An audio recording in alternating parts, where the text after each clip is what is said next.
400 on the roof, and they use the Combi Master system here. I don't have all the lingo. I'm still learning about it all. MPPT controller. I have DC to DC chargers for the alternator, and I got 2 of them because I wanted to charge it up quick again.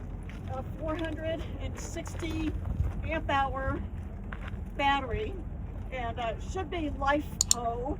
I asked them like 5 times, and the first couple of times, of course, they didn't know, but the last 3 times they said it's a LiFePO. So, how long have you had it?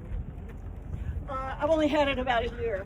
Right before, so this is my second QuartzFest, and I got it in September last year and year before, and they're on the Missouri River, so I took it on a proof of concept. After I got it, went up and down the Missouri River. Now, when I got here this week, I started out at the Rubber Tramp Rendezvous on the 7th, I think. So, and I was boondocking out there at a dispersed site. So I was able to get 8 days out of it with, without going to town. I walked into town to the events. So what are some of the typical loads that you use here? What are you powering with your system? I have a set power refrigerator. It has an inverter, and my set power refrigerator, I can either use 12 volt or 110. I'd rather use 12 volt, sure. but I don't have, here's my plug, and the refrigerator is up over here, so I don't have a long enough cord. I don't want to use I did get an extension cord for a 12 volt, but I'd rather just get a longer 12 volt, I think, and try that. Do you use like a hot plate or something else? I do not, or a microwave no. oven, anything like that? I haven't tried. When I do plan to cook, I think I'll use, butane type. Yeah, yeah. And I am pretty minimalist. So far I'm eating sardines and crackers and peanut butter and cheese, and can of beans, and so I don't cook. So that the first time, those 8 days without any driving or anything, I ended up about like 58% on the 8th day.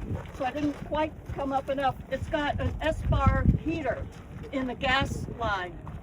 So between that and the refrigerator, right now I'm using the 110. So yeah, plus the inverter would, really. So your heat is electric heat? Is that what you're saying? No, it's gas line. It's like what truckers have, S-bar. ESPAR, it's in there, it's like diesel or gas, and it's mounted right down there. There's a little exhaust over there, so I have to make sure I'm not too close to somebody on this side. But what I like about it, one thing I like about it is it's done. If I was going to try to DIY it, I'd still be sitting here thinking about it and watching YouTube videos.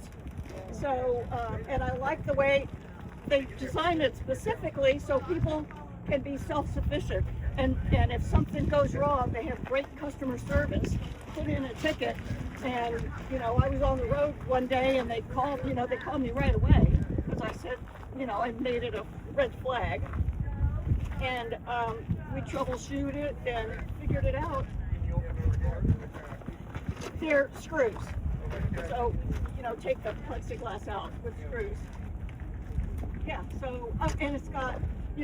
This is the thing I've learned at the Rubber Tramp Rendezvous, people talking about the DIY.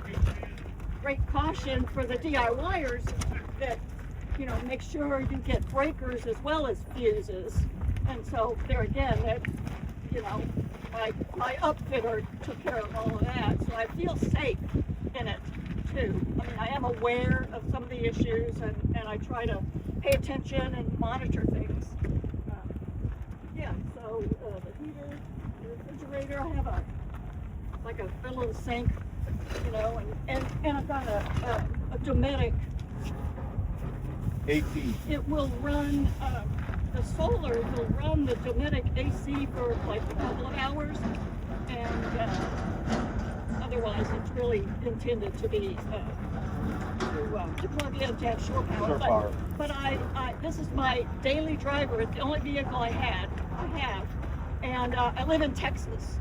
So there are times when I use the air conditioner and then I have to go plug in at my sister's or go drive down the road, and so that's my sticking point. For the water, I've got 2 6-gallon jerry cans, and then I carry extra drinking water so I don't have to worry about sanitizing the system. I carry drinking water in those orange, a couple of orange, like 3 gallons each. Okay, very good. Any other questions for her? I didn't hear how much the solar power water, whatever. 400 watts already. 400 watts. I think I have a 200. And do you have an approximate cost for this whole installation? 125, 130. 130,000? The whole thing. That was the van. Oh, too. the whole Yes. cracker. Sorry. Yes, they were vehicles. Yes, and it's a passenger van because I wanted to be able to put seats in it for my little nieces and nephews sometimes. Yeah, so the whole thing, everything, with my solar upgrades and everything.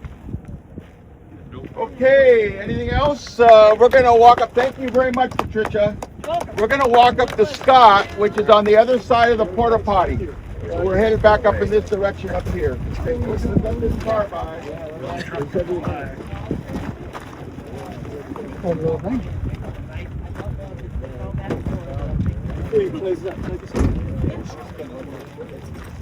KI5 ZUP.